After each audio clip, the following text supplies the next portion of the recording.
इस साप्ताहिक ज्ञान यज्ञ में शामिल होने वाले सभी बंधु भगिनियों को मेरा सादर नमन। जैसा कि आपके सामने आ ही चुका है विषय कि परम पूजनीय श्री गुरु जी पर आज का विषय केंद्रित रहेगा। 5 जून 1973 इस दिन परम पूजनीय गुरु जी का महानिर्वाण हुआ था। अपना चूंकि यह साप्ताहिक आयोजन है तो 5 जून से निकटतम जो दिन आता है आज का है, इस कारण हम आज उनका पुण्य स्मरण करने वाले हैं। इतना विशाल बड़ा जीवन है और इतने पहलू हैं उसमें कि एक सत्र में उस सारे पहलुओं को समाहित करना संभव ही नहीं किसी के लिए भी। कोशिश करूंगा कि कुछ अन्य पहलुओं का एक स्पर्श सा हो जाए। मैं इस दुनिया में थोड़ा पहले आ गया हूँ, इस कारण मेरा ये सौभाग्य है कि परम पूजनीय श्री गुरु जी का सानिध्य, मार्गदर्शन, बैठकें, बौद्धिक इत्यादि सब में उपस्थित रहने का सुअवसर मुझे मिला हुआ है। संघ के जो प्रशिक्षण वर्ग होते हैं, प्रथम वर्ष, द्वितीय वर्ष, तृतीय वर्ष, मेरा सौभाग्य है कि इन तीनों वर्षों में भी परम पूजनीय श्री गुरु जी के बौद्धिक सुनने का अवसर मिला है। दुनिया में थोड़ा पहले आया हूँ, इसका ये मुझे लाभ मिला हुआ है, परंतु बहुत पहले नहीं आया, अन्यथा डॉक्टर जी को भी देखने का सुअवसर मिल जाता। इसलिए जो प्रत्यक्ष उनको देखा हुआ है, अनुभव किया हुआ है, सुना हुआ है, ऐसी भी कुछ बातें मैं आज समाहित करने का प्रयास करूंगा। सरसंघ चालक इस रूप में 33 वर्ष का उनका कालखंड रहा है। 1940 परम पूज्य डॉक्टर जी के निधन के पश्चात डॉक्टर जी ने उन्हें सरसंघ चालक यह दायित्व सौंपा था। उसके पश्चात महानिर्वाण तक 1973 33 वर्ष लगातार सरसंघ चालक इस रूप में परम पूज्य गुरु जी ने सब स्वयंसेवकों का और सारे देश का मार्गदर्शन किया हुआ है। डॉक्टर जी ने जिस संघ को एक पौध के रूप में बड़ा किया, बीज से पौध तक यात्रा डॉक्टर जी के जीवन में हुई, और इस पौध से विशाल वट वृक्ष तक की जो यात्रा है, ये परम पूज्य गुरु जी के जीवन काल में हुई है। यही उनके जीवन का मुख्य कार्य रहा है। इसलिए अधिकांश समय आज हम सरसंघ चालक इस रूप में परम पूज्य गुरु जी का जो भी कर्तृत्व रहा है उसके बारे में थोड़ा सा स्मरण करने का प्रयास करेंगे। थोड़ा प्रारंभ में सरसंघ चालक बनने से पहले की बातें आध्यात्मिक प्रवृत्ति के पहले से ही थे। ये ईश्वर प्रदत्त प्रवृत्ति रहती है, और जो आध्यात्मिक प्रवृत्ति के रहते हैं उनमें दो बातें होती हैं। एक, जो अन्य धर्म ग्रंथ होते हैं, केवल हिंदू धर्म ग्रंथ ही नहीं, अन्य भी, उनको पढ़ना, उस पर चिंतन मनन करना, ये इनके स्वभाव में रहते, स्वभाव में। तो धर्म ग्रंथों में अत्यधिक रुचि, यह जैसी बात होती है आध्यात्मिक प्रवृत्ति के लोगों में। दूसरी बात होती है विवाह में अरुचि। संघ से इनका उस समय तक, चूंकि संघ के संपर्क में तो बहुत बाद में आए हैं, लेकिन ये ओरिजिनलिटी है। उनके विद्यार्थी जीवन, जब वो महाविद्यालय में पढ़ते थे, उस समय का एक प्रसंग आपके सामने यदि बताऊं। ये जिस कॉलेज में पढ़ते थे, वहाँ के जो प्रिंसिपल थे ईसाई विद्वान थे, बहुत अच्छे विद्वान थे। खास करके बाइबल का बड़ा गहन अध्ययन था उनका, और वे इनकी कक्षा में बाइबल ही पढ़ाते थे। तो एक दिन कक्षा में बाइबल पढ़ाते समय बाइबल में ऐसा लिखा है, ऐसा कहते हुए उन्होंने कुछ बातें कहना प्रारंभ किया। परम पूज्य गुरु जी माधवराव, उस समय माधवराव उस क्लास में थे। चूंकि उनका भी बड़ा गहन अध्ययन था, तो उन्होंने देखा कि गुरु जी जो बता रहे हैं, प्रोफेसर साहब जो बता रहे हैं, ये ऐसा तो नहीं है बाइबल में। अब निर्भीक प्रवृत्ति के थे, इसलिए निसंकोच खड़े होकर के, जिस प्रकार से आदर से बात करनी चाहिए वैसे ही आदर से, लेकिन निसंकोच उन्होंने कहा कि सर आप जो बता रहे हैं कि बाइबल में ऐसा लिखा है, जहां तक मुझे याद आ रहा है वो ऐसा नहीं ऐसा है। एकदम से आप गलत है वगैरह ऐसा कहने के स्थान पर जहां तक मुझे, इस प्रकार के शब्दों का प्रयोग करते हुए लेकिन फॉर्मली अपनी बात कह दी। अब उनके लिए यह एकदम से नई बात थी कि कोई छात्र ही उन्हें एक प्रकार से चैलेंज कर रहा है, और वो छात्र हिंदू है और वो बाइबल से संबंधित मेरे ज्ञान को चैलेंज कर रहा है। तो थोड़ा सा जिसको कहते हैं बहस जैसा हुआ। दोनों अपनी अपनी बात पर जमे हुए हैं, तो उन्होंने कक्षा में बाइबल बुलवाई और बाइबल बुलवा करके उसमें देखा, और उन प्राध्यापक महोदय ने पाया कि माधवराव सही है और मैं गलत हूं। जो सही ढंग के विद्वान होते हैं उनमें इस प्रकार का विनम्रता स्वाभाविक रूप से होती है। जैसा कहते हैं ना, फलदार वृक्ष नीचे झुकते हैं।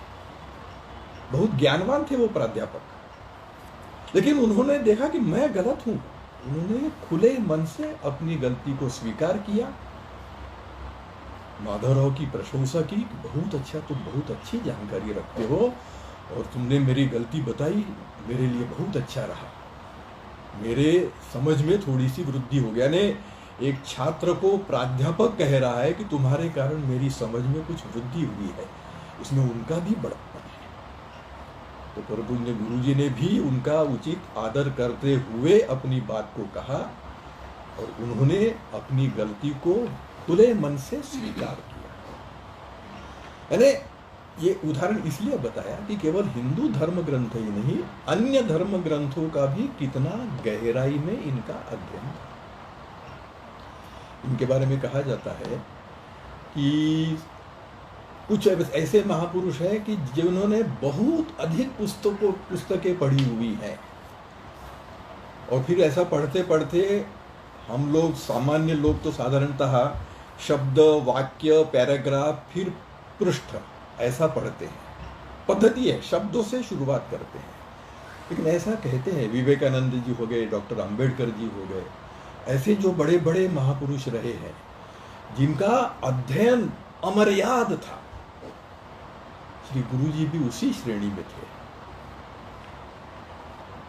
कि इतना तीव्र गति से वे पढ़ लेते थे। तो शायद जिसको मैंने कहा कि पृष्ठशः पढ़ लेना, ऐसे लोगों को शायद आ जाता है, अन्यथा उसके बिना हजारों ग्रंथों का इस प्रकार का गहन अध्ययन संभव ही नहीं है।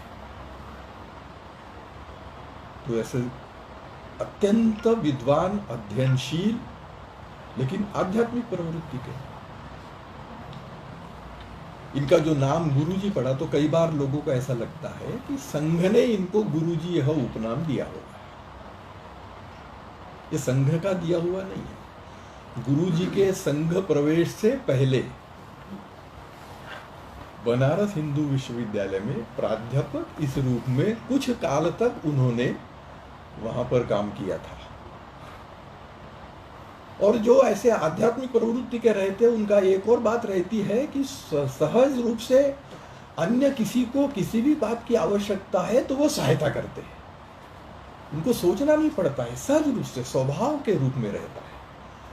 इस स्वभाव के कारण से अन्य छात्रों को जो भी दिक्कतें आती थी, अनेक लोग बताते हैं केवल इन्हीं का विषय नहीं, किसी अन्य विषय में भी कुछ यदि प्रश्न होंगे छात्रों के मन में, तो कई बार प्राध्यापक से पूछने में डर लगता है। तो अन्यों से डर लग रहा है तो ऐसे अन्य विषय के बारे में भी छात्र गुरुजी से पूछा करते थे। और इसलिए आदर से उन छात्रों ने इन्हें गुरुजी कहना प्रारंभ किया। छात्रों ने उन्हें आदरपूर्वक गुरुजी कहना प्रारंभ किया। फिर वही उनका नाम प्रचलन में आया, तो संघ में आया तो संघ में भी वही नाम चला। दूसरा इनके जीवन का कि आध्यात्मिक प्रवृत्ति के थे तो संन्यास दीक्षा लेनी चाहिए और उस प्रकार का जीवन व्यतीत करना चाहिए, ऐसी इनकी अंदरूनी इच्छा थी। विस्तार में नहीं जाता क्योंकि यही अपने आप में बहुत बड़ा विषय हो जाएगा। लेकिन सारगाछी के आश्रम में बंगाल में जो है स्वामी अखंडानंद जी का, उनके एक शिष्य अमिताभ जी महाराज,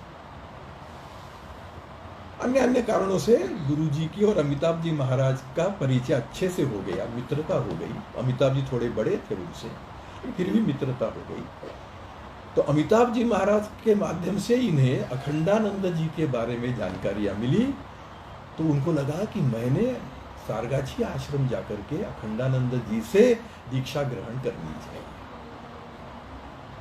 बड़ा विस्तार वाला सारा प्रसंग है, लेकिन एक मुख्य बात जो बतानी है कि इतना पढ़ा लिखा व्यक्ति, इतना विद्वान व्यक्ति, और ये जब आश्रम में गए और जैसे रामकृष्ण परमहंस, स्वामी विवेकानंद, ये जैसे गुरु शिष्य की जोड़ी, दोनों ने एक दूसरे को परखा,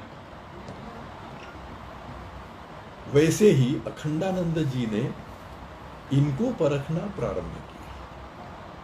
और उन्होंने पाया कि जिसको छोटे काम माने जाते हैं, झाड़ू लगाना, बर्तन साफ करना, इस प्रकार के काम भी बताए हैं, तो पूरे मनोयोग से, यानी जिस मनोयोग से भगवान की पूजा करते हैं, उसी मनोयोग से ये बर्तन मांज रहे हैं, उसी मनोयोग से ये झाड़ू लगाने का काम कर रहे हैं। इतना बड़ा व्यक्ति, इतना विद्वान व्यक्ति और ऐसी विनम्र स्वभाव वाला, तो ऐसी कुछ बातें देखने के कारण ये उनके प्रिय शिष्यों में से हो गए।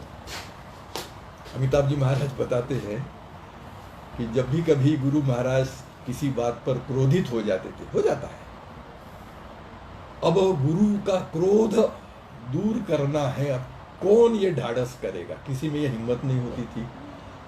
तो सब लोग माधवराव के पास आते थे कि भाई आप ही जाओ, आप ही उनको मना सकते हो। माधवराव जाते थे, उनसे बात होती थी और फिर उनका क्रोध शांत होता था। ऐसे अपने इस पट्ट शिष्य को एक दिन उन्होंने दीक्षा प्रदान की, वो भी बड़ा प्रसंग है। लेकिन अमिताभ जी महाराज जी बताते हैं कि जब दीक्षा की बात हुई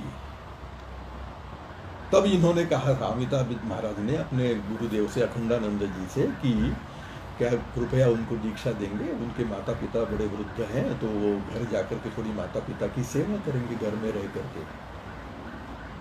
अमिताभ जी महाराज बताते हैं, ये अखंडानंद जी जैसे स्तर के जो महापुरुष होते हैं, इनको आगे की भी बातें दिखती हैं। इसलिए वो कहते हैं कि अखंडानंद जी ने कहा, ठीक है मैं दीक्षा दे दूंगा, लेकिन ये घर जाएगा और वहीं रहेगा, इस बात का क्या है। ऐसा संकेत के रूप में उन्होंने बताया कि ये घर नहीं रहने वाला। एक बार जब इन्होंने ही, अमिताभ महाराज ने कहा था कि ये सब हो जाएगा तो अपने जो आश्रम नागपुर में चलता है, उस आश्रम के लिए ये एक बहुत अच्छे संचालक के रूप में उपयोग में आएंगे। तो उन्होंने कहा था ये नागपुर तो जाएगा, लेकिन वहां कोई दूसरा कार्य इनकी प्रतीक्षा कर रहा है, यानी संघ कार्य की बात उन्होंने की थी, नाम नहीं लिया। अमिताभ जी महाराज ने ये बताया कि वहां कोई दूसरा कार्य इनकी प्रतीक्षा कर रहा है। तो डॉक्टर हेडगेवार जी के संपर्क में आए। कैसे आए वो भी एक बड़ा किस्सा है, आज समय की कमी है, उस पर नहीं जाते हैं। डॉक्टर हेडगेवार जी के संपर्क में आए अब ये भी एक दूसरे को परखते हैं। देखिए, इस स्तर के जो होते हैं एक दूसरे को पूरी तरह से परखने के पश्चात फिर स्वीकार करते हैं, ऐसे ही स्वीकार नहीं किया जाता है। तो परम पूजनीय गुरु जी, जैसा मैंने बताया कि मेरा सौभाग्य है कि इनके बैठकें, बौद्धिक, अनौपचारिक वार्ता इत्यादि सारा प्रत्यक्ष देखने सुनने का अवसर मुझे मिला हुआ है। तो एक बैठक में इन्होंने कहा हुआ है, कार्यकर्ताओं की बैठक थी और उसमें बताया, ये गुरु जी कही हुई बातें हैं कि मुझे मेरे ज्ञान का बड़ा अहंकार था। ये गुरु जी स्वयं कह रहे हैं, बैठक में बोल रहे हैं, हम जैसे कार्यकर्ताओं के सामने बोल रहे हैं कि मुझे मेरे ज्ञान का बड़ा अहंकार था। मैं डॉक्टर साहब की सेवा में लगा हुआ था। डॉक्टर साहब की जो अंतिम बीमारी थी, उनको कुल मिला करके देख करके मुझे लगता तो था कि हाँ, ये व्यक्ति है जो एक बहुत अच्छा काम कर रहे हैं, मैंने इनके साथ काम करना चाहिए, ऐसा विचार तो आया था।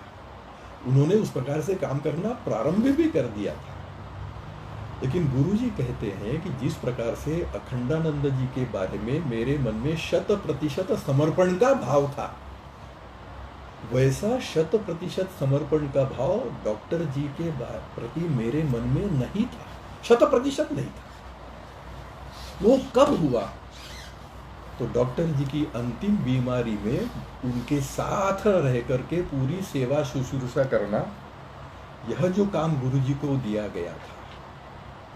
गुरु जी कहते उस समय पर मैंने दो जो अनुभव किए, जिसके बाद मेरे मन में उनके प्रति 100% श्रद्धा का भाव उत्पन्न हुआ, जैसा गुरु अखंडानंद जी के बारे में था।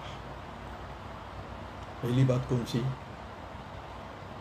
इनसे मिलने के लिए उस समय के जो अन्य बड़े बड़े स्तर के लोग हैं, वे डॉक्टर साहब से भेंट करने के लिए आते थे। सुभाष चंद्र बोस आए थे, श्यामा प्रसाद मुखर्जी, ऐसे बहुत सारे लोग आए। तो श्यामा प्रसाद मुखर्जी भी आए। ये तय हुआ था कि डॉक्टर जी को बोलने में भी बहुत कष्ट है, तो ज़्यादा समय नहीं लगना चाहिए। तो ये तय हुआ था कि पहले मुझसे वो चर्चा करेंगे, जो भी उनकी बातें हैं, जो भी उनको कहना है। तो प्रिलिमिनरी चर्चाएं हो जाएंगी तो डॉक्टर साहब से कम समय में सारा काम हो जाएगा, उन्हें कम कष्ट होगा। तो कहते हैं कि डॉक्टर मुखर्जी, श्यामा प्रसाद मुखर्जी, इन्होंने कुछ प्रश्न किए, तत्कालीन बातों से संदर्भित थे। राजनीति से संबंधित हो सकता है, राष्ट्रनीति से संबंधित हो सकता है, अन्य भी बातें थी। गुरुजी कहते हैं वो प्रश्न पूछते थे और मैं अपनी सारी विद्वत्ता को दांव पर लगाकर उनका समाधान करता था। 5-5, 10-10 मिनट तक मैं बोल करके पूरी विद्वत्ता को दांव पर लगा करके मैं उनके उत्तर देता था। सारे प्रश्नों के उत्तर दे दिए, लेकिन मैंने देखा कि इनके चेहरे पर पूरा समाधान नहीं। ठीक है, ले गए डॉक्टर साहब के पास। जो प्रश्न मुझे किए थे वही प्रश्न उनसे किए। जो उत्तर मैंने पूरी विद्वत्ता को दांव पर लगाकर बड़े विस्तार से दिया था, उन्हीं उत्तरों को बिल्कुल सरल शब्दों में, कम शब्दों में डॉक्टर हेडगेवार जी ने बोला। और मैंने देखा कि डॉक्टर श्यामा प्रसाद जी के चेहरे पर पूर्ण समाधान आ गया। तो गुरु जी कहते हैं कि मैंने रात को जब चिंतन किया कि ऐसा क्यों हुआ, तब बोले मुझे ध्यान में आया कि केवल शब्दों में कुछ नहीं होता है, शब्दों में कोई दम नहीं होता है। शब्द के पीछे तपस्या कैसी है, त्याग कैसा है, समर्पण कैसा है, उसका महत्व होता है। मेरे शब्दों के पीछे उस प्रकार का त्याग, तपस्या, समर्पण नहीं है, इसलिए मेरे शब्दों का असर नहीं हुआ। डॉक्टर हेडगेवार जी के शब्दों के पीछे उनके जीवन भर की त्याग, तपस्या, समर्पण है। इस कारण से उनके शब्दों का पूरा असर होकर के इन्हें पूर्ण समाधान मिला। तो ये एक बात। और दूसरी बात उन्होंने बताई कि जब तीव्र ज्वर आता है तो उस ज्वर की दशा में व्यक्ति बड़बड़ाता है। उसे मालूम नहीं होता कि मैं बोल रहा हूं, लेकिन वो बड़बड़ाता है, अंदर की जो छिपी हुई बातें रहती है वो बाहर निकलती है। इन्होंने कहा कि मैंने देखा कि जब जब वैसे तीव्र ज्वर की अवस्था में बड़बड़ाते थे तो मेरा देश अभी तक स्वाधीन नहीं हुआ। तो देश, समाज और संघ, संघ जिसके माध्यम से देश और समाज का मैं काम कर रहा हूं, अभी तक संघ कितना बड़ा है, कितना बढ़ना जरूरी है। तो इन्हें सारी बातें हृदय मस्तिष्क में जो चल रही है वो केवल देश, समाज, संघ, इसके अलावा व्यक्तिगत वाली कोई भी बात इस व्यक्ति में नहीं है। इन दो बातों को देखने के कारण से मेरे मन में उनके प्रति 100% समर्पण का भाव उत्पन्न हुआ। और फिर उन्होंने कहा कि फिर मैंने तय किया कि डॉक्टर हेडगेवार जी का यह जो संघ कार्य है, अब यही मेरा जीवन कार्य रहेगा। डॉक्टर हेडगेवार जी ने भी गुरु जी को बहुत परखा। उसमें भी विस्तार में नहीं जाता, मैंने सामने घड़ी रखी हुई है इसलिए मेरे को ध्यान में आ रहा है कि ज्यादा समय नहीं है, कोई बात नहीं। लेकिन एक बहुत बड़ी महत्वपूर्ण बैठक हुई थी संघ इतिहास में, सिंधी नाम का नागपुर के पास में स्थान है। 1939 डॉक्टर जी के देहावसान के 1 वर्ष पहले बड़ी महत्व की बैठक है। और संघ के संबंधित सारी बातें, छोटी छोटी बातों से लेकर बड़ी बड़ी बातें, इनका फाइनलाइजेशन इस सिंधी बैठक में हुआ था। इन्हें गिने लोग उस बैठक में शामिल थे, गुरुजी भी उसमें थे। एक अप्पा जी जोशी करके बहुत वरिष्ठ कार्यकर्ता थे, वर्धा के वे थे, बाला साहब देवरस थे, और भी ऐसे कुछ 4-6 और थे। उस बैठक में किसी एक मुद्दे, जब विचार विमर्श होता है तो सब अपनी अपनी बात कहते हैं, निसंकोच कहते हैं। तो किसी एक विषय को लेकर के अप्पा जी जोशी और माधवराव गोलवलकर, इनके बीच में मतभिन्नता हुई और दोनों अपने अपने मत पर अड़े रहे। शायद बाहरी लोगों को लग सकता है कि गर्मा गर्मी हुई। उसके पश्चात अगली बैठक में डॉक्टर जी ने अपना निर्णय सुनाया और वो निर्णय अप्पा जी जोशी के पक्ष में था। सब हो गया।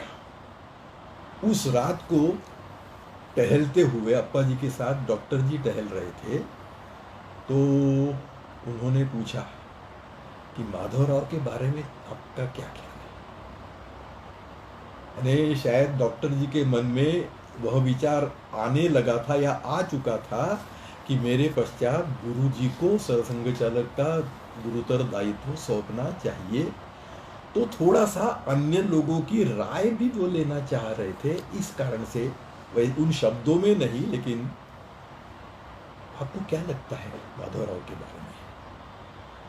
तो अप्पा जी बोलते हैं, वो जो विवाद हुआ था उस बात को लेकर के कि मेरा मन अस्थिर हो गया था, और जब आपका निर्णय भी आ गया उस समय तक मेरा मन अस्थिर था। मैं उस विषय को दिमाग से हटा नहीं पा रहा था। और मैंने देखा कि माधवराव जैसे ही डॉक्टर जी का आपका निर्णय आया, उन्होंने स्वीकार किया, उनके व्यवहार में, बोलचाल में कहीं भी उस प्रकार की उद्विग्नता नहीं है। अरे मेरी बात नहीं मानी, ये जो एक प्रकार का अहंकार रहता है वह भी नहीं है। डॉक्टर जी ने कहा, तुरंत मान लिया, स्वीकार कर लिया, आगे बढ़ गए। बोले गजब की बात है। ऐसा थोड़ा सा इधर उधर वरिष्ठ लोगों से विचार विमर्श करते हुए, जो अंतिम बीमारी में जब उनका लंबर पंक्चर होने वाला था, उस समय पर उन्होंने कहा, कोई लिखित विखित नहीं था, लेकिन लंबर पंक्चर में उनको ध्यान में आ गया कि मेरा निधन हो सकता है। उससे पहले उन्होंने कहा, माधवराव से कहा, ठीक है लंबर पंक्चर करो, कोई बात नहीं है, मैं तैयार हूं, लेकिन मेरे बाद में तुमको सारी बागडोर संभालनी है। शब्द अलग रहे होंगे, बात यही थी। अन्य भी 2-4 लोग थे, तो सबको ध्यान में आ गया कि इन्होंने एक प्रकार से इन्हें अपना, गुरु जी को अपना उत्तराधिकारी के रूप में इच्छा प्रकट की हुई है। लिखित में नहीं था। तो स्वाभाविक रूप से गुरुजी सरसंघ चालक के रूप में वो सारा हुआ। उस समय पर भी पत्रकार लोग रहते ही थे। आज जैसे हैं उतने उस प्रकार के तो नहीं रहते थे, लेकिन पत्रकार तो पत्रकार है। तो अप्पाजी जोशी ये थोड़े से ऐसे माने जाते थे, लोग ऐसा मानते थे कि डॉक्टर साहब के बाद यही सरसंघ चालक बनेंगे, एक सर्व प्रमुख कार्यकर्ता के रूप में सबको दिखते भी थे। तो उस संदर्भ में उनसे थोड़े से कुछ टेढ़े प्रश्न के रूप में जो प्रश्न करने की आदत होती है, वैसा उन्होंने प्रश्न किया, अरे अप्पा जी, आप तो डॉक्टर हेडगेवार के दाहिने हाथ थे, फिर सरसंघ चालक माधवराव को कैसे बनाया? अप्पा जी का जो उत्तर है, अब ये उत्तर हृदय का है इसलिए आया, उस समय पर सोच करके ये उत्तर नहीं दिया जाता है। अप्पा जी ने तुरंत उत्तर दिया, आप बिल्कुल सही कह रहे हैं, मैं डॉक्टर हेडगेवार जी का दाहिना हाथ था, लेकिन श्री गुरुजी डॉक्टर हेडगेवार जी के हृदय थे। इस कारण से गुरुजी को सरसंघ चालक डॉक्टर साहब ने बनाया, और मैं इस नवीन सरसंघ चालक का भी दाहिना हाथ रहूंगा। यह जो समर्पण भाव डॉक्टर हेडगेवार जी ने अपने सहयोगी कार्यकर्ताओं में उत्पन्न किया था, उसका यह परिणाम था। डॉक्टर जी सरसंघ चालक बनने के गुरुजी सरसंघ चालक बनने के बाद का तो बहुत सारी बातें हैं, कुछ बातें, कुछ प्रसंग भी मैं बताऊंगा और कुछ विशिष्ट बातों का उल्लेख करूंगा, सारी बातें नहीं आ पाएंगी। आध्यात्मिक प्रवृत्ति के थे, साधारणतः आध्यात्मिक प्रवृत्ति के लोगों में ईश्वर की पूजा, आराधना, व्रत वगैरह वगैरह ये सारी बातें जुड़ी रहती है स्वाभाविक रूप से।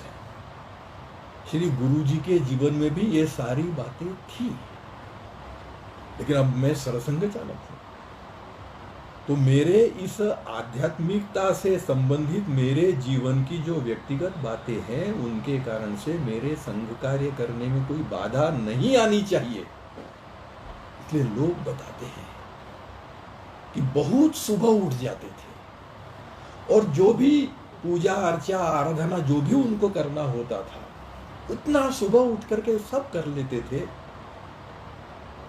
प्रातः शाखा से पहले ये सारे काम समाप्त करते हुए अब जितना दिन बचा हुआ है, ये सारा समय मेरा संघ के लिए रहे।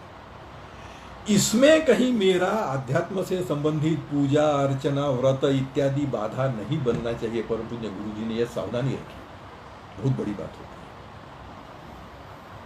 है। और फिर अपने व्यवहार से उन्होंने मार्गदर्शन किया। डॉक्टर जी की भी ये विशेषता थी, यही विशेषता गुरुजी की थी। बात के भी सरसंघ चालकों की यही विशेषता है। वो देखेंगे तो अपने को ध्यान में आएगा कि बौद्धिकों बातों से वो जितना मार्गदर्शन करते हैं, उससे कहीं अधिक मार्गदर्शन अपने प्रत्यक्ष व्यवहार से करते हैं। एक छोटा सा उदाहरण, अब आध्यात्मिक प्रवृत्ति है तो व्रत उपवास ये सारा जुड़ा रहता है। डॉक्टर गुरुजी ने वो सब छोड़ दिया। एक जगह भोजन पर गए थे तो सारे कार्यकर्ता भोजन के लिए बैठे, एक कार्यकर्ता भोजन पर नहीं बैठा। पूछा गया उनसे कि अरे आप भोजन नहीं कर रहे? नहीं, आज का मेरा ऐसा व्रत रहता है इस दिन का कि मैं इस दिन परान्न नहीं लेता।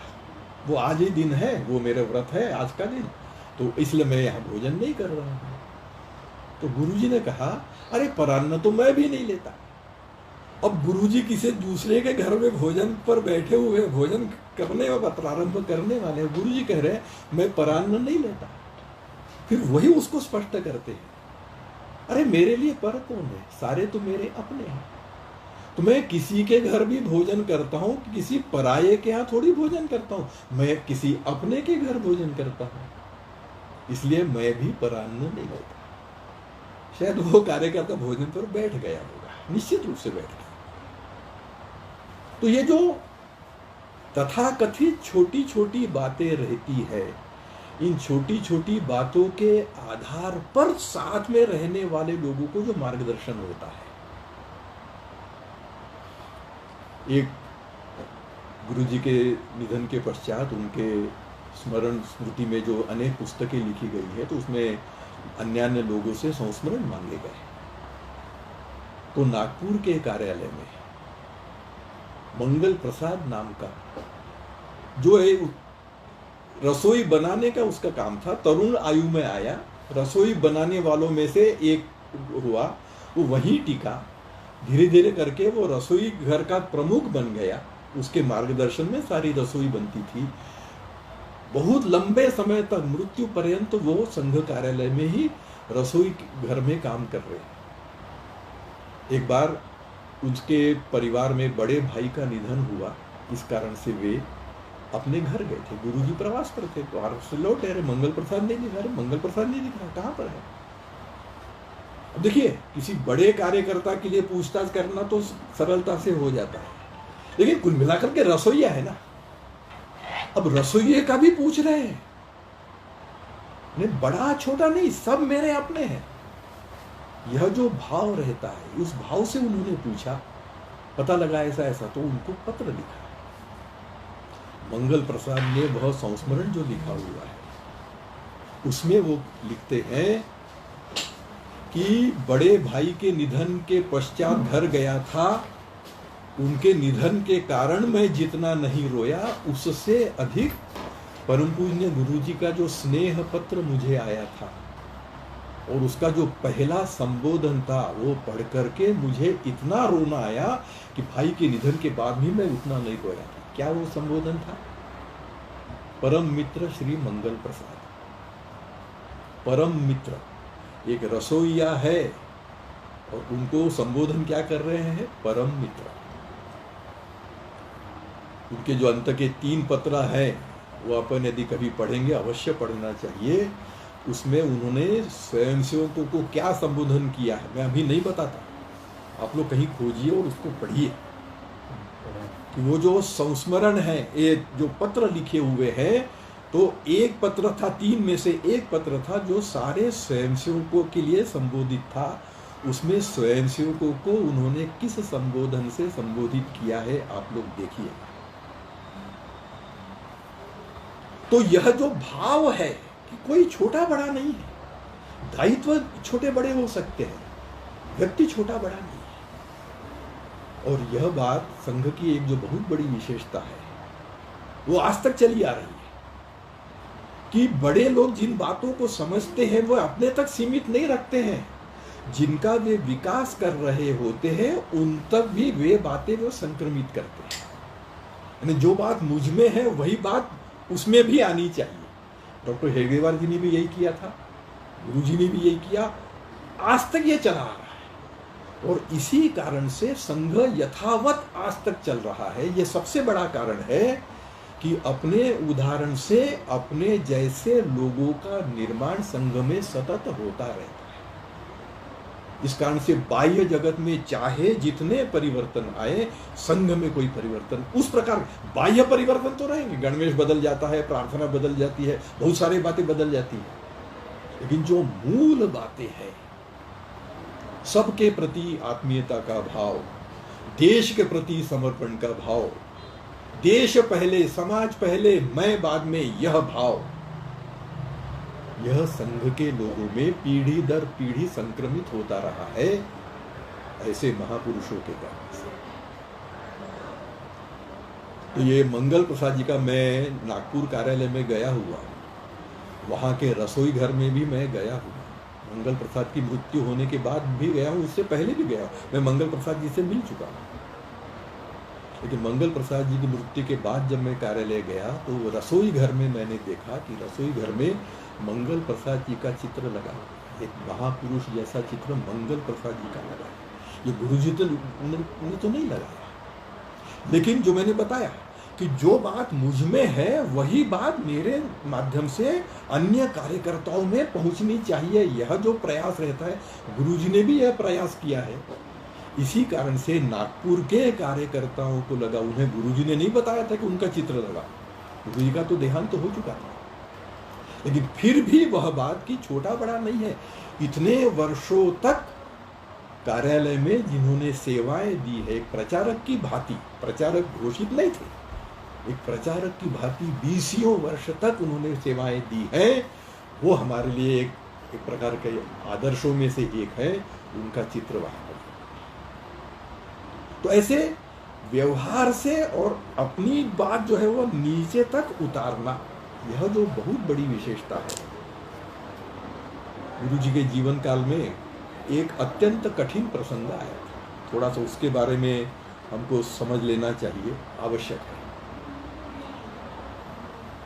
महात्मा गांधी जी के हत्या के पश्चात संघ पर प्रतिबंध लगाया गया। बहुत बड़ा प्रसंग है, मुझे विस्तार में जाने की आवश्यकता नहीं है। लेकिन इस दौरान जितने भी काम हुए हैं संघ के स्वयंसेवकों पर अत्याचार अन्यों के द्वारा और संघ के स्वयंसेवकों द्वारा उन अत्याचारों का सहना, लेकिन प्रति उत्तर में कुछ न करना, करने की क्षमता थी फिर भी नहीं किया।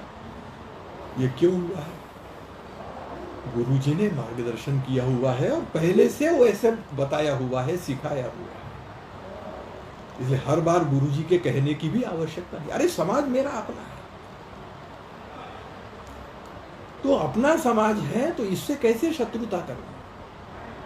बड़ा भारी सत्याग्रह हुआ था, कितने लोगों के मकान जला दिए गए, न जाने कैसे कैसे अत्याचार हुए थे, लेकिन एक भी जगह पर उसका हिंसा से प्रत्युत्तर स्वयंसेवक द्वारा दिया गया ऐसा एक भी प्रसंग नहीं हुआ।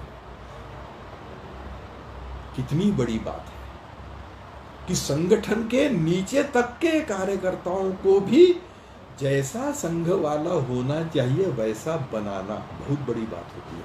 ये गुरुजी का बहुत बड़ा कंट्रीब्यूशन है, बहुत बड़ा कंट्रीब्यूशन, एकदम से ध्यान में नहीं आता। जब प्रतिबंध समाप्त हो गया, वो भी विस्तार में नहीं जाता, उसके बाद में जगह जगह पर परम पूज्य गुरुजी का स्वागत हुआ। उसके भी लाखों की भीड़।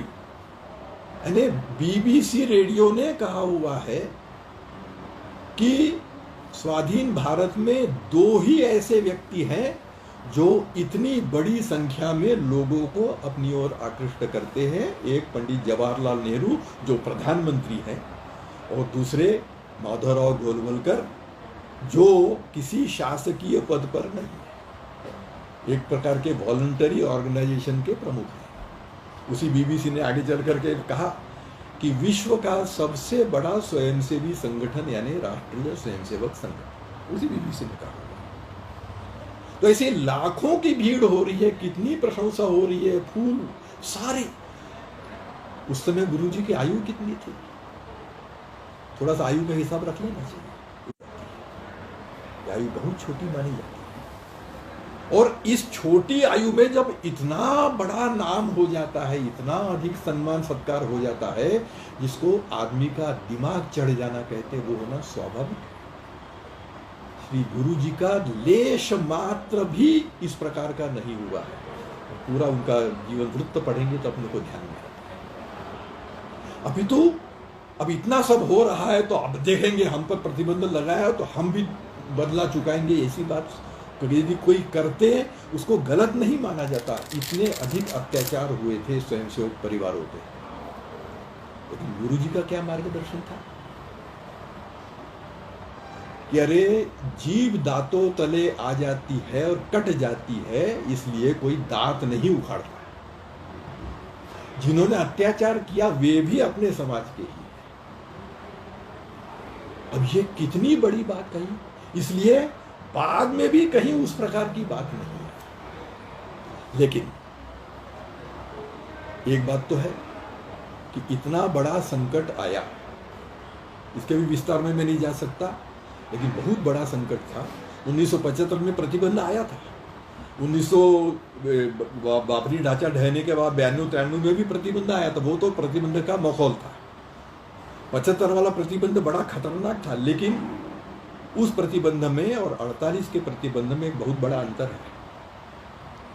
75 वाले प्रतिबंध में शासन विरोध में था, शासन कुचलना चाहता था, जनता संघ के विरोध में नहीं थी। हाँ, डरी हुई थी, लेकिन जनता संघ के विरोध में नहीं थी, इसलिए छुप छुप कर जितनी सहायता हो सकती है उस समय पर लोगों ने की हुई है।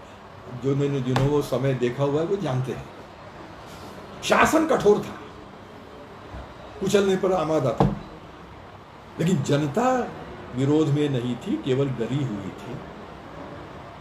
और 92-93 के प्रतिबंध में तो जनता डरी हुई भी नहीं थी, इसलिए वो तो बिल्कुल प्रतिबंध का माहौल हो गया। लेकिन 48 वाले प्रतिबंध में शासन तो कठोर था ही, कुचलने पर आमादा था ही, जनता भी संघ के जिसको कहते हैं टोटली अगेंस्ट हो गई थी।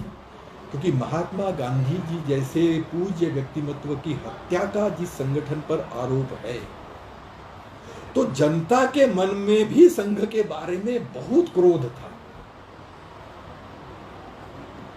ऐसे समय पर स्वाभाविक रूप से संगठन को प्रतिबंध के पश्चात पुनर्जीवित करना और पूर्व स्थिति में लाना यह अत्यंत कठिन, क्योंकि जनता भी विरोध में है ना, जनता भी विरोध में है। लेकिन उस समय पर ऐसी कठिन परिस्थिति में शनि शनि एक एक कदम उठाते हुए, कैसे कदम, यानी 1900 लोग बताते हैं लगभग 1960 तक यह स्थिति संघ पूर्व स्थिति में आया, यानी 10-12 वर्ष लग गए संघ को पूर्व स्थिति में आने में, फिर आगे बढ़ा।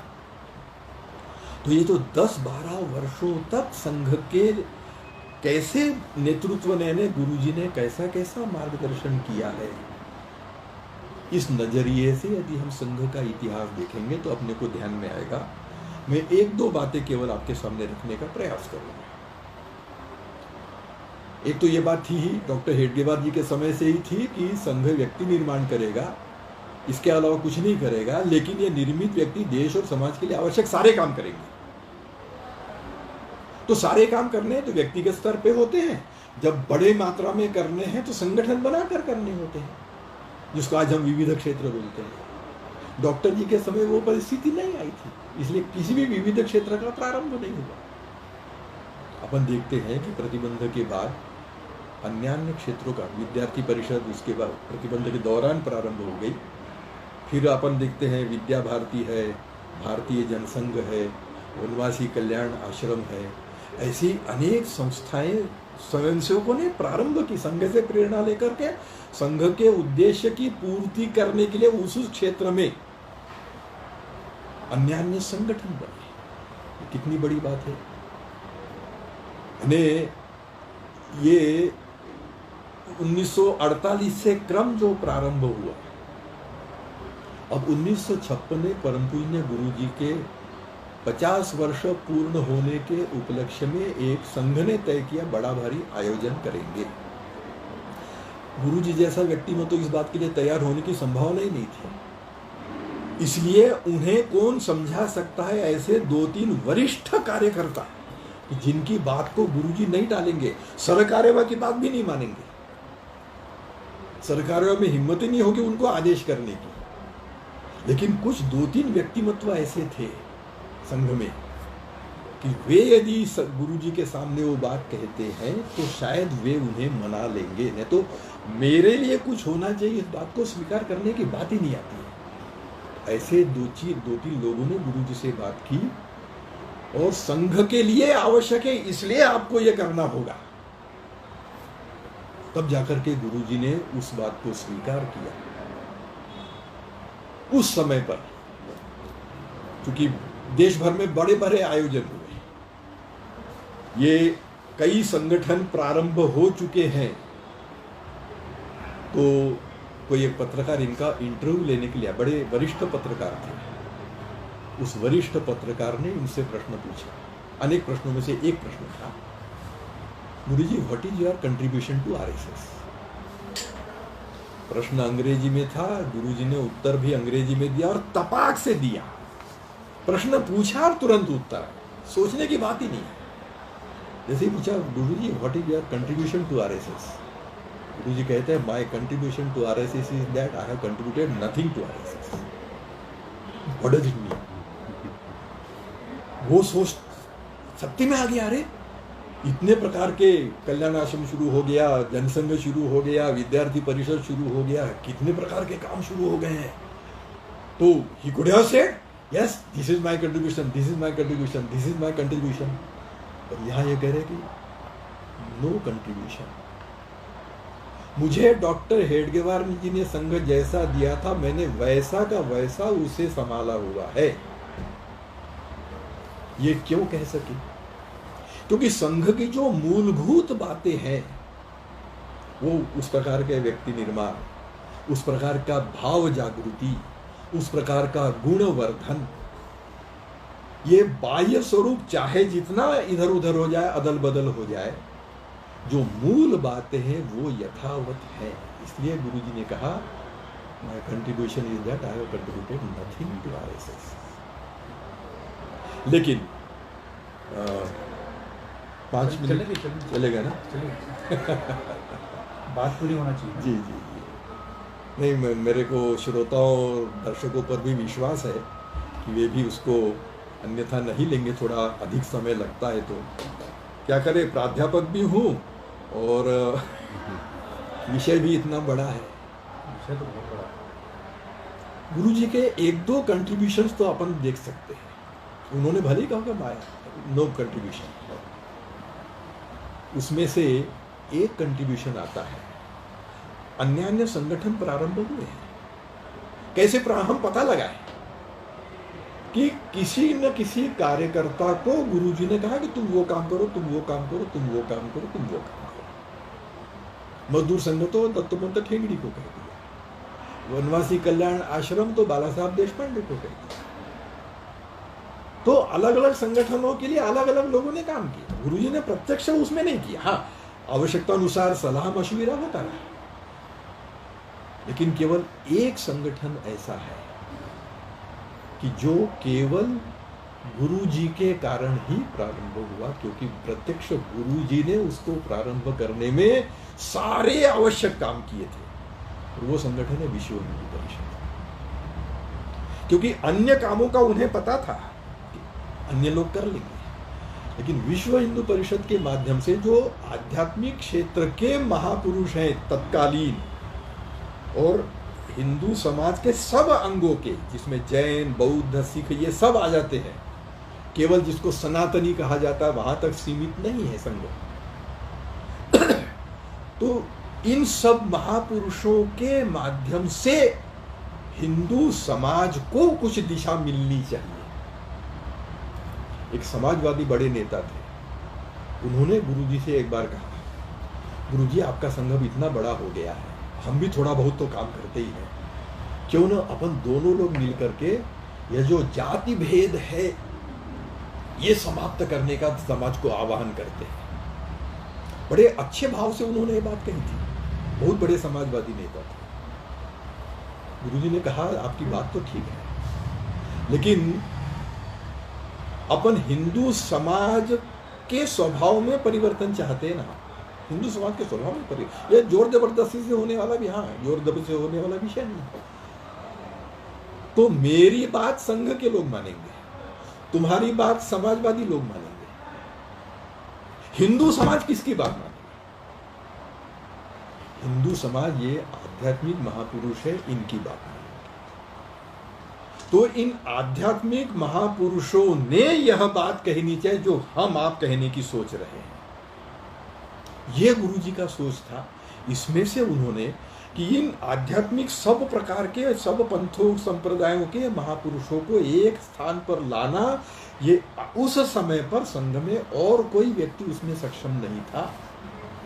तो परंतु जब गुरुजी स्वयं, लोग बताते हैं सांदीपनी आश्रम में जब 1964 में संघ प्रारंभ हुआ, विश्व हिंदू परिषद प्रारंभ स्थापना हुई उसकी, उस समय पर श्री गुरुजी वहां पर एक प्रबंधक जिस प्रकार से छोटे मोटे भी काम करता है, ऐसे छोटे मोटे काम भी श्री गुरुजी ने वहां पर किए हुए हैं, इन महापुरुषों से संबंधित, इन आध्यात्मिक महापुरुषों से संबंधित। जो सांदीपनी वो उधर के आश्रम में, अखंडानंद जी के आश्रम में इनका था कि बड़े पद पर हूं, खूब पढ़ा लिखा हूं, लेकिन तथाकथित छोटे छोटे काम भी मैं पूरे भक्ति भाव से करूंगा।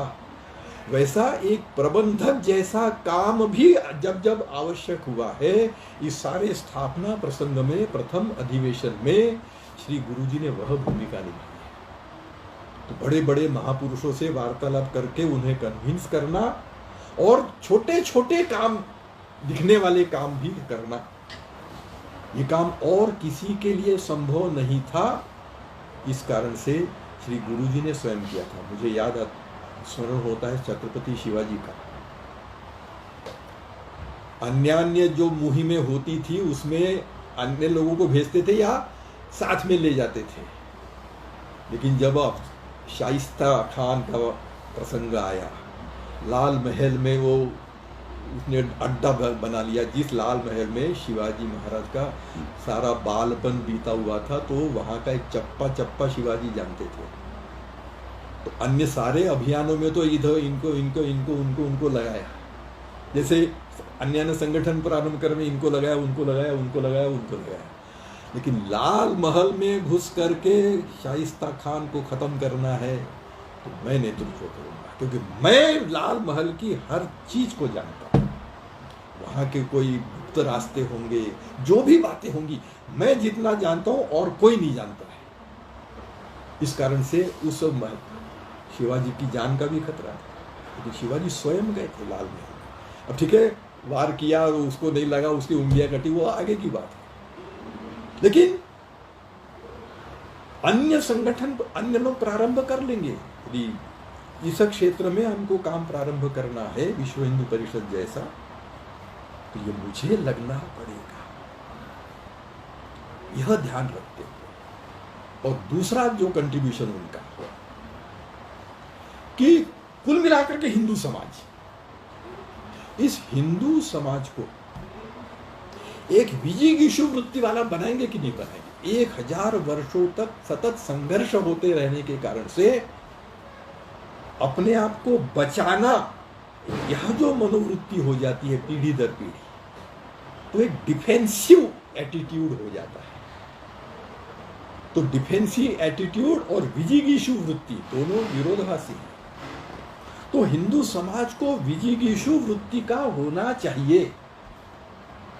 इस दिशा में परम पूज्य गुरुजी ने जो मार्गदर्शन किया है, और उस संदर्भ में हिंदू साम्राज्य दिनोत्सव के समय पर श्री गुरुजी के दिए हुए जो बौद्धिक है वो हमने कभी पढ़ने चाहिए। तब अपने को ध्यान में आता है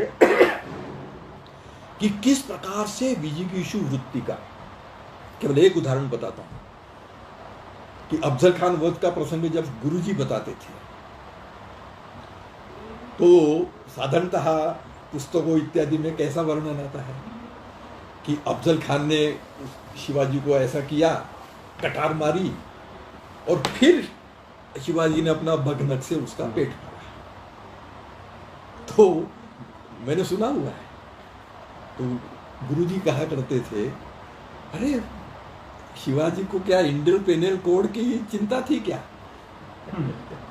कि मैंने शुरू नहीं किया, मैंने आत्मरक्षा में उनको मारा। अरे बोले युद्ध है, वो मेरे को खत्म करने के लिए आया, तो मैं उसको मारूंगा या वो मुझे मारेगा? किसने पहले हथियार उठाया कोई मतलब ही नहीं है। और अपन देखेंगे, यदि हम शिवाजी महाराज ने जो मिर्जा राजा जयसिंह को पत्र लिखा है, बड़ा प्रसिद्ध पत्र, वो पढ़िएगा कभी। उस पत्र का शिवाजी गुरुजी उल्लेख करते हैं, और उसमें शिवाजी ने एक जगह पर कहा हुआ है कि वो मिलना है तो थोड़ा सा डरते, क्योंकि अफजल खान की स्थिति लोगों को याद आती है। बोले, अब शब्दों तो मुझे याद नहीं है, आप लोग यदि पत्र पढ़ेंगे जरूर पढ़िएगा, उसमें से आपको मिल जाएगा, कि शिवाजी ने मिर्जा राजा जयसिंह के लिखे पत्र में क्या कहा है कि अरे यदि मैंने पहल करके उसको नहीं मारा होता तो आज तुम्हें लिखने के लिए, ये पत्र लिखने के लिए मैं जिंदा रहता क्या? तो मैंने पहल करके उसको यदि नहीं मारा होगा, क्या मतलब है कि मैंने पहला वार किया है, वो वार करता है नहीं करता है उसकी मर्जी है। तो ये कहलाती है विजिगीषु वृत्ति, कि मैं जीतूंगा, दुश्मन है उसको समाप्त करूंगा। वो तो एक फिल्म आई थी, उसमें चाइना आक्रमण पर वो फिल्म थी, उसमें क्या था, चीन की सेना बढ़ रही है और भारतीय कमांडर, अब वो फिल्म है, वैसा हुआ नहीं होगा, वो कमांडर क्या आदेश दे रहा है, नहीं नहीं पहली गोली वहां से चलेगी, अपन गोली नहीं चलाएंगे। ये बेवकूफी थी। अरे युद्ध है तो पहली गोली कौन चलाता है, क्या मतलब है, तुम्हें मौका है तुम पहली गोली चला, कोई फर्क नहीं पड़ता। कोई दुनिया को दिखाना है क्या भाई उन्होंने गोली चलाई इसलिए हमने गोली चलाई। अरे वो चल करके आ रहे हैं, आक्रमण कर रहे हैं, मान लो कोई गोली चलाए बगैर आ जाएंगे, तुमको कैद कर लेंगे तो क्या खत्म हो जाओगे, कैद हो जाओगे क्या। तो दुश्मन दिख रहा है, आगे आ रहा है, अपनी भूमि में आ रहा है, मारो गोली। ये विजिगीषु वृत्ति जो होती है, तो ये विजिगीषु वृत्ति और दूसरी विजिगीषु वृत्ति थोड़ा सा अलग संदर्भ में वो भी मैं बताऊंगा। ये जो वन वे ट्रैफिक है, छत्रपति शिवाजी महाराज ने भी इसमें कुछ प्रयास किए थे, अन्य कुछ महापुरुषों ने भी कुछ प्रयास किए हुए हैं, लेकिन वो समाज व्यापी नहीं हो पाए, जिसको हम आज परावर्तन कहते हैं या होम कमिंग कहते हैं। अपन जानते हैं नेताजी पालकर को शिवाजी ने वापस, वो मुसलमान बन गया था, वो अलग इतिहास है, लेकिन अपने समाज में वो बात नहीं है, व्यक्तिशः कुछ लोगों ने किया होगा।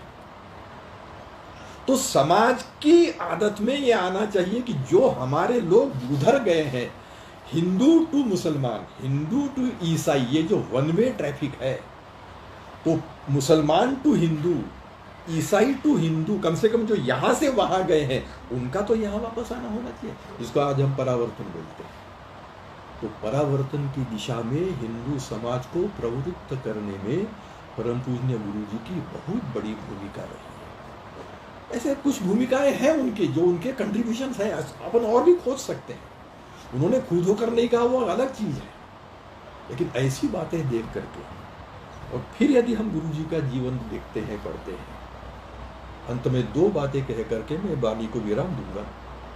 एक, डॉक्टर हेडगेवार जी जो कहा करते थे कि महापुरुष का जीवन चरित्र इसलिए पढ़ना चाहिए कि हमने उनके जैसा बनना है, उनको देव बना करके, देवता बना करके मंदिर में रख करके उनकी पूजा नहीं करना है। मैं तो लोग बोलेंगे अरे वो तो देव थे इसलिए उन्होंने कर लिया, हम थोड़ी वो कर सकते, हम तो सामान्य लोग हैं ना। डॉक्टर हेडगेवार जी का इस बात पर बहुत जोर रहता था।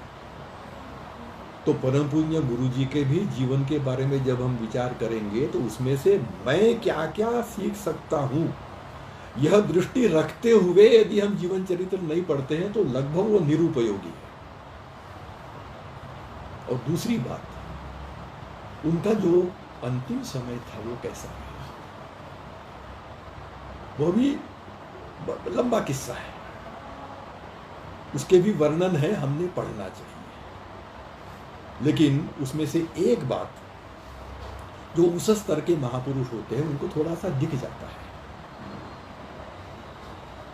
गुरु जी को सारगाछी आश्रम से कुछ चीजें जो मिली थी, उसमें उनके गुरु का दिया हुआ कमंडलू था, तो गुरु जी अपने साथ लाए थे, उनमें उन्हें पूजा स्थान पर वो रखा हुआ था। अब गुरु जी की एक पद्धति थी कि जब भी कभी वो प्रवास पर जाते थे तो कमंडलू जहां रखा है वहां से उठा करके दूसरी जगह पर रखते थे। प्रवास पर गए, प्रवास से लौट कर आते थे तो कमंडलू सरका हुआ है उसको उठा करके वापस अपने स्थान पर रख देते। कोई आध्यात्मिक कारण रहा होगा, कारण के पीछे जाने की जरूरत नहीं। आबाजी थत्ते जो उनके साथ पूर्ण समय रहते थे, वो बताते हैं कि गुरुजी का निधन हो गया। वो कैसे हुआ वो भी अपन सब जानते हैं, पुस्तकों में बहुत उसका छपा हुआ है, पढ़ सकते हैं, जानते भी होंगे। लेकिन आबाजी बताते हैं कि जब बाद में हमने देखा उनका देवगृह वगैरह, तो वो कमंडलू सरका हुआ था। यानी सुबह उनको आभास हो गया कि आज मैं लंबे प्रवास पर जाने वाला हूँ, यहाँ से कभी लौट करके नहीं आऊँगा, और इसलिए उन्होंने सुबह के समय वो कमंडलू सरका दिया था। निधन के पश्चात वो ध्यान में आया, वो कमंडलू कभी गुरुजी के हाथों से वापस अपने स्थान पर नहीं गया। ऐसे महापुरुष का यह जो महानिर्वाण दिवस है 5 जून को था, उनका पुण्य स्मरण करते हुए उन्हें पुनश्च अपनी श्रद्धांजलि और कोटिशाह नमस्कार करते हुए मैं अपनी वाणी को विराम देता हूँ। सब लोगों को नमस्कार।